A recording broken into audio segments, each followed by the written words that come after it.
Hi everyone, welcome to the channel prepare with अच्छा। देखिए, ये हमारी एक नई सीरीज़ है। ये यूपी बीसीएस मेंस 2024 वालों के लिए है स्पेशली। साथ में कोई भी मेंस की प्रिपरेशन कर रहा है तो वो भी इसको देख सकता है। जो भी मैंने मेंस इतने बार दिया है, क्वालिफाई भी किया है कई बार, उससे जो भी over the time experience gather किया है उसी से संबंधित कुछ टिप्स, ट्रिक्स और थोड़ा सा मोटिवेशन देने का प्रयास रहेगा। शॉर्ट वीडियो रहेगी, हफ्ते में आपको एक बार या दो बार दूंगी, प्रोवाइड कराने की कोशिश रहेगी। देखिए, मेंस की जो जर्नी है, ये जो टाइम पीरियड है जो आपको बहुत ही एफिशिएंटली यूटिलाइज करना है, उसके लिए कई बार थोड़ा सा हमको एक थोड़े से पुश की ज़रूरत होती है, थोड़ा सा एक सही गाइडेंस की ज़रूरत होती है। वही मैं यहाँ पर आपको प्रोवाइड करने की कोशिश करूँगी। सबसे पहले बात कर लेते हैं मेंस के फॉर्म की। आई होप सबने भर दिया होगा। जो भी मेरी तरफ से संभव था, जहाँ पर भी मैं हेल्प कर सकती थी, लोगों ने मुझसे बहुत इंडिविजुअली भी मैसेजेस कर पूछा। मैंने प्रयास किया जितनी भी मुझे नॉलेज थी उससे उनकी हेल्प करने की। एंड अब जब आप फॉर्म्स अपने डिपॉजिट कर चुके हैं, आपने भेज भी दिया होगा, तो एक चीज़ मैं सजेस्ट करूँगी कि ट्रैक ज़रूर कर लीजिएगा। अगर आपने रजिस्टर्ड पोस्ट से भेजा है तो उसको ट्रैक कर लीजिएगा। ट्रैक करने से थोड़ा सा निश्चिंत हो जाएंगे, और जो एक फॉर्म वाला फेज था कि भाई फॉर्म भेजना है, उसकी जो टेंशन थी, उससे आप पूरी तरह से निश्चिंत होकर कंप्लीटली अपनी प्रिपरेशन पर फोकस्ड हो पाएंगे। राइट, तो वो ट्रैक कर लीजिएगा, पहली बात। अब जो इम्पोर्टेंट और दूसरी बात आती है, ये बात आती है कि आप हो सकता है पूरे पूरे दिन पढ़ रहे हो, एंड आई एम होपिंग ज़्यादा से ज़्यादा लोग पूरे पूरे दिन पढ़ने की कोशिश कर रहे होंगे। जो लोग वर्किंग हैं उनके डिफरेंट सिचुएशन है, वो अपना डिफरेंटली मैनेज कर रहे होंगे। लेकिन वैसे जब आप पूरे पूरे दिन पढ़ रहे होंगे, आपको आपको आंसर राइटिंग भी करनी है, थोड़ा सा आपको हिंदी भी देखनी है, थोड़ा सा करंट अफेयर्स वगैरह भी देखना है, थोड़ा सा नोट्स को अपडेट भी करना है, वरना नोट्स बनाने भी हैं, याद भी करना है, तो आपको ऐसा लगेगा कि पूरा दिन पढ़ने के बाद भी शायद कुछ कॉन्क्रीट नहीं हो पा रहा है, शायद कोई चीज़ समिट ही नहीं रही है। ठीक है, क्योंकि जब मैं भी कर रही थी और मुझे भी लगता था कि भाई मैं समेट क्यों नहीं पा रही हूँ, पूरा पूरा दिन पढ़ाई में चला जाता है, लेकिन at the end of the day लग रहा है कि भाई किया गया।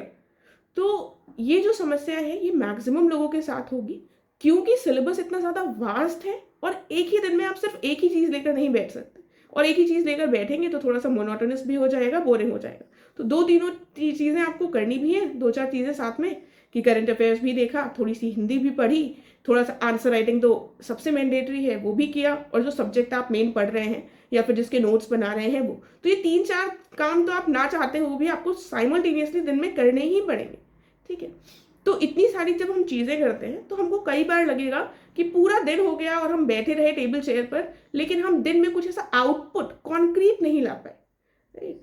तो यहाँ पर आपने दिन में मेहनत करी, आपने कंसिस्टेंसी के साथ चीज़ों को किया, उस पर फोकस कीजिएगा। इवेंचुअली आप कोई भी चीज़ अगर कर रहे हैं तो इवेंचुअली 15-20 दिन में जब आपका एक सब्जेक्ट पूरा सिमट जाएगा तो आपको थोड़ा सा कॉन्फिडेंस आएगा और आपको कॉन्फिडेंस बूस्टअप होगा। तो दिन में आपके लिए ये इंपॉर्टेंट है कि जो भी आपने अपने लिए मोटी मोटी स्ट्रैटेजी बना रखी है, और अगर नहीं बनाई है तो ज़रूर बना लीजिएगा, क्योंकि वो बहुत इंपॉर्टेंट है। उस स्ट्रैटेजी को आपने फॉलो करने की कोशिश करिए। आपने भले ही उसमें लिख लिख रखी हैं काफ़ी सारी चीज़ें, लेकिन अगर आप उसका 25% 30% भी कर पा रहे हैं और कंसिस्टेंसी के साथ रोज कर रहे हैं, तो समझ लीजिए आप सही दिशा में चल रहे हैं। ऐसा ना हो कि हम स्ट्रैटेजी पर वर्क ही नहीं कर रहे हैं, हम किसी डिफरेंट डायरेक्शन में कर रहे हैं और हम पढ़ नहीं रहे हैं। अगर आप पूरे दिन पढ़ रहे हैं, पढ़ना ही अनिवार्य है और पढ़ना ही आपको मेंस क्वालिफाई करवा पाएगा। एंड पढ़ने के साथ साथ जो भी आपकी स्ट्रैटेजी है, जो भी आपने प्लान अपने लिए बना रखा है, उसमें अगर आप 30% तक भी अपना दिन का आउटपुट निकाल पा रहे हैं कि हम इतना प्रोडक्टिव रहे, पूरे दिन करने के बाद भी 30% हम लगभग लगभग कर पाए। ठीक है, क्योंकि आई अंडरस्टैंड इतना वास्ट सिलेबस है कि जब आप आंसर राइटिंग करने बैठेंगे आपको लगेगा कि उसी में बहुत सारा टाइम चला जाता है। ठीक है, तो इसीलिए परेशान नहीं होना है, इवेंचुअली चीज़ें सबमिटने लगेंगी जैसे जैसे टाइम आगे बढ़े। फिलहाल जो आपके हाथ में है, कंसिस्टेंसी के साथ हर रोज लगे रहिए, वो सबसे इंपॉर्टेंट है। राइट, तो इसी के साथ इसको एंड करूंगी। उससे पहले एक मेरा स्प्रिंट 246 प्रोग्राम है, जिसके मैंने एडमिशन क्लोज कर दिए थे, लेकिन कई सारे लोगों को उसके बारे में पता नहीं था। तो जिसको भी नहीं पता था और जो अभी ज्वाइन करना चाहता है, तो कुछ एडमिशन्स मैं अभी और उसमें ले रही हूँ। एंड जो भी पार्ट हम कंप्लीट कर चुके हैं उसके आंसर्स भी हम चेक कर देंगे, लेकिन बस कंडीशन ये रहेगी कि मुझे थोड़ा सा उसके लिए टाइम चाहिए होगा। ठीक है, तो जो भी इंटरेस्टेड हो उसको ज्वाइन कर सकता है। बाकी चैनल को सब्सक्राइब कर लीजिएगा, थोड़ा सा मोटिवेशनल, थोड़े से टिप्स और ट्रिक्स स्पेशली फॉर मेंस फिलहाल की कंडीशन में आपको मिलते रहेंगे। एंड जो लोग भी आर की प्रिपरेशन कर रहे हैं या फिर आपके फ्रेंड्स आर की प्रिपरेशन कर रहे हैं, तो उनके लिए भी हम एक बैच लेकर आ रहे हैं। उससे रिलेटेड जो भी डिटेल्स हैं वो टेलीग्राम चैनल पे हैं, तो जो भी चाहे उसको ज्वाइन कर सकता है। Thank you so much.